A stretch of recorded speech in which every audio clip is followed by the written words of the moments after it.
ஐப்பசி மாதம் 22ஆம் நாள் சப்தமம் திதி வெள்ளிக்கிழமை அன்னை மதுரை கோலாச்சும் மீனாட்சி அம்பிகையை போற்றி பாடி வணங்கிடுவோம் வாரீர்.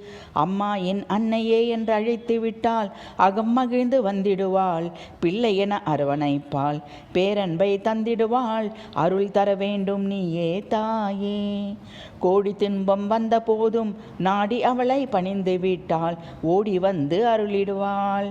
பாட பாட அவள் புகழை, பேச பேச அவள் மகிமையை, தேட தேட அவள் திருவடியை தந்திடுவாள் தந்திடுவாள். வந்த வினைகள் ஒழிய வரும் வினைகள் ஒழிய, சந்ததமும் அவள் பெயரை மனதில் சிந்தனை செய்து கொண்டிருந்தாள். இருள் கெடுப்பாள், அவளே ஒளி கொடுப்பாள். மருள் கெடுத்தே நமக்கு அருள் கொடுப்பாள். அம்மா உன் அன்புக்கு அளவேது, உன் பதநேளுக்கு இணையேது. வாழ்வெல்லாம் உன்றன் நேளில் வாழ்ந்திட நீ அருளிட வேண்டும். என் அன்னையே மாமதுரை ஆளும் மீனாட்சி, உன் செங்கமல பதத்தில் அடைக்கலம் தந்திடு.